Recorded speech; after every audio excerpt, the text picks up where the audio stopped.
hanggang sa mangyari ang kauna-unahang pagdinig sa Senado tungkol sa hinihinalang drug shipment. Po natin kung saan nila kinarga. Dito lumitaw si Jimmy Guban ng Customs Intelligence and Investigation Service. Kumuha raw si Guban ng isang consignee for hire, ang SMYD Trading na pagmamay-ari ni Marina Signapan. Ang consignee ang kumpanyang tumatanggap ng mga shipment na ipinapasok sa bansa. Sa pagdinig sa Senado, inamin ng nagpakilalang si Joel Maritana na humingi sa kanya ng tulong si Guban para sa kargamentong ipapasok sa bansa. Ang katotohanan po talaga nito, meron po din si Chairman, si Jimmy Guban na kaibigan, na si Romy Nabal. Yung po ang lumapit sa akin, na kailangan daw po ng tulong ni Mr. Jimmy Guban. Kailangan niya tulong. Anong tulong? Ay, hindi ko po alam sir kung saan po tulong yon. Pero depensa naman ni Guban na parte lamang ito ng kanyang trabaho. Without that operation, sir, hindi po mahuli yung nasa loob ng Bureau of Customs. Really? Yes, Your So Honor. dapat saluduhan kita ngayon, bigyan kita ng medalya. I'm sorry, sir, but that is part of my papel lang po, sir. Sa ginawang pagdinig, umamin Tama ba yan? din si Signapan na tumanggap siya ng bayad Ikaw yan, para di sa ba? pagpasok ng kargamento mula Taiwan. I-acknowledge ko lang itong kargamento dahil darating to, sisingilin kita ng charges. In-acknowledge mo rin. Opo. Binayaran ka niya. So for that particular shipment, Magkano? in-acknowledge ko po. Siningil ko po siya ng 50,000 pesos. 50,000. Sa memorandum na ito na inilabas ng Bureau of Customs noong 2017, nakasaad na lahat ng kargamento na natag ng red kailangang sumalang sa X-ray inspection. Kapag may nakitang suspicious image o kahinahinala, isasalang naman ito sa physical inspection. Yan, walang laman. Nagsalita rin sa pagdinig ng Kongreso si Attorney Maria Lourdes Mangawang. Si Mangawang ang kasalukuyang Deputy Collector for Passenger Service sa ilalim ng Bureau of Customs sa Ninoy Aquino International Airport o NAIA. Sa testimonya ni Attorney Maria Lourdes Mangawang, positibo raw na may laman ang 4 na magnetic lifters na pinalusot ng Bureau of Customs at kalaunay napunta sa isang bodega sa GMA Cavite. Yung X-ray image, ang raw image niyan is black and white, no? Pag black and white yan, wala kang makikita. Hindi klaro. It's mostly black. Konti lang yung white. So ito, kita mo, meron siyang green dito. This is the steel. Ito dito, bakal din yan. Kaya lang nag-darken. So ibig sabihin, may laman sa loob. Nauna na siyang nagsagawa ng sarili niyang investigasyon tungkol sa mga magnetic lifters sa Cavite. Meron siyang ibang parts. Hanggang sa makatanggap daw siya ng subpoena mula sa Senate Blue Ribbon Committee para ipresenta ang kanyang ginawang investigasyon. Yung 4 na cylinders, may laman talaga ho yan. No? Pero yung X-ray image, hindi mo pwedeng ma-determine doon. You cannot determine through the X-ray image whether or not those concealed in those magnetic lifters are shabu. What you can determine is that it was packed, something was hidden in there. Hanggang noong nakarang buwan, tuluyang nagkaharap si Mangawang at La Peña. The issue on X-rays and all these noises are smokes and mirrors, technicalities being used to divert the public from the main issue. We should remember these syndicates are not only experts in hiding contrabands from modern technologies such as X-rays. They are also experts in media spinning and propaganda. If he doesn't know that, then there's something wrong. He is the Commissioner of Customs. Nanindigan si Mangawang na may laman ang mga magnetic lifter na dumaan sa X-ray ng Bureau of Customs. Pag first time mo nakita, kailangan buksan mo. So ito yung nakita ko at kinumpare ko sa pictures nung nasa MICP na may laman ng shabu, parehong-pareho yan. Sumunod namang nagbigay ng testimonya ang Bureau of Equipment ng Department of Public Works and Highways o DPWH tungkol sa mga magnetic lifter. With such larger design, it's not fit for purpose to use as a lifting equipment. It's doomed to fail. Ang assessment nila is that it is modified. The lifting capability will definitely be a failure. Hindi siya makakabuhat kasi it was made just to hide drugs inside. Sila Peña biglang nag-iba ng mga pahayag matapos marinig ang mga testimonya sa kamera. Talagang may nakalusot nga. But of course, it was a very sophisticated way of shipment ng mga drug syndicate. And these are the things that we want to discover and to be able to remedy. Malayong malayo ito sa una niyang pahayag sa akin nung nakarang buwan. Wala nakalabas na may laman. Yes, walang nakalabas na laman.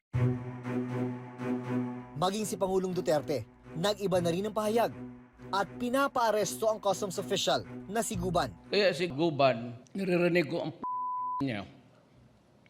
Tatawag ko si Albert, arestuhin mo. Na inutusan lang siya ni Mr. Guban. Matapos ang pagdinig sa Senado, October 9, 2018, inilabas ng Pangulo ang listahan ng mga opisyal ng gobyerno na sangkot daw sa illegal na droga. Kabilang dito si Colonel Eduardo Asierto ng PNP at dating Deputy Director General ng PIDEA na si Ismael Fajardo. Between May to June 2018, Colonel Eduardo Jojo Asierto contacted me regarding several importation transactions involving the following: A. Importation of kitchen tissues. B. Importation of pants and clothes. C. Importation of 4 magnetic lifters. I told Colonel Asierto that it was possible to work on the release of these goods provided that it shall be properly declared just like the first, second, and third subjects. Pero nauna nang itinanggi ni Asierto na may kinalaman siya sa pagpupuslit ng kontrabando. Hindi po ako nagpasok. Nag-share po ako ng information sa kanila na merong papasok. Pero yung sinasabi niya na ako yung nagpadala, hindi po yun totoo. Hindi ko po gagawin yun. Wala akong alam. Tumanggi namang magbigay ng pahayag si Fajardo sa issue. Kasalukuyang nasa kustodiya na si Guban ng Department of Justice o DOJ. 7 persons of interest, all of them are Chinese. Chinese looking. I don't know if they're Hong Kongese or Taiwanese, no? Pero there are 7 of them. One of them was already arrested, si Mr. James Fung. We are continuing to conduct investigation on it and identified na rin sila. Ayon mismo sa PIDEA, mas marami sa ngayon ang imported drugs kumpara sa mga locally made. Ang drugs ay pumapasok internally or externally. Pag internally, yan yung niluluto na droga sa atin sa loob. Which I think na medyo mas kukonti kumpara dun sa mga pumapasok yung pina-smuggle.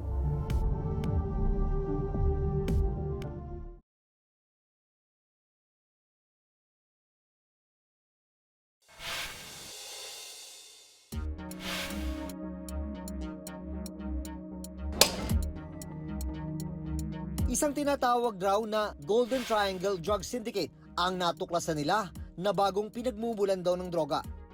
Indicators in our intelligence point to the Golden Triangle Drug Syndicate, which is the border of Thailand, Myanmar, and Lao PDR.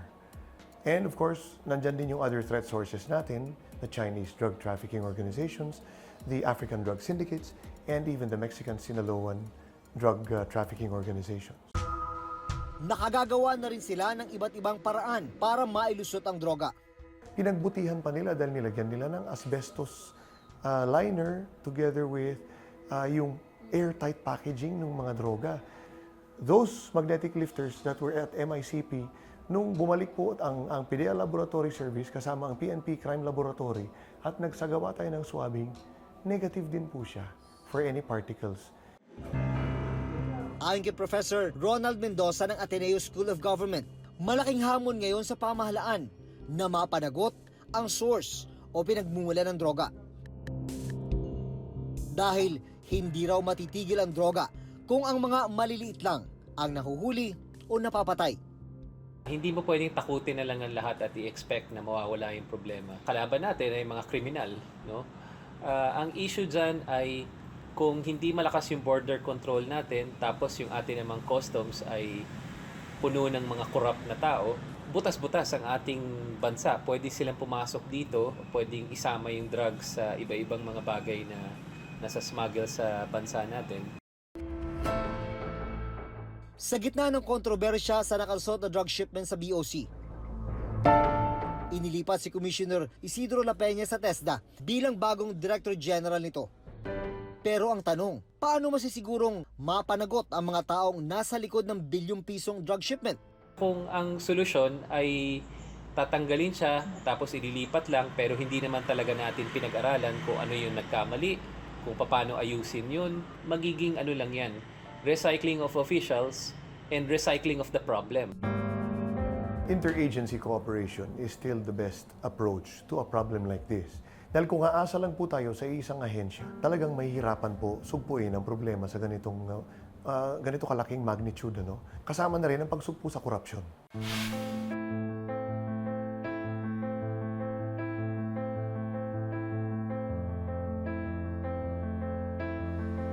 Nanumpa naman bilang bagong Customs Commissioner si dating AFP Chief Ray Leonardo Guerrero. Sabi ni Guerrero, prioridad niyang sugpuin ang korupsyon at sistema ng tara sa ahensya. Ako ay nananawagan sa inyong lahat bilang inyong pinuno na tulungan niyo ako sa pagpapatupad ng aking tungkulin. Ibalik natin ang tiwala ng ating mga mamamayan sa Bureau of Customs, sa ating ahensya at sa lahat ng mga empleyado. Sa kabi-kabilang drug operations ng mga otoridad, bakit tila hindi matuldukan ang illegal na drogang kumakalat sa kalsada? Saan ito nagmumula? At sino-sino nga ba talaga ang nakapagpupuslit nitong papasok sa bansa? Hanggang sa susunod na Huwebes, ako si Maki Pulido. Ako si Jun Veneracion at ito ang nakatala sa aming Reporter's Notebook.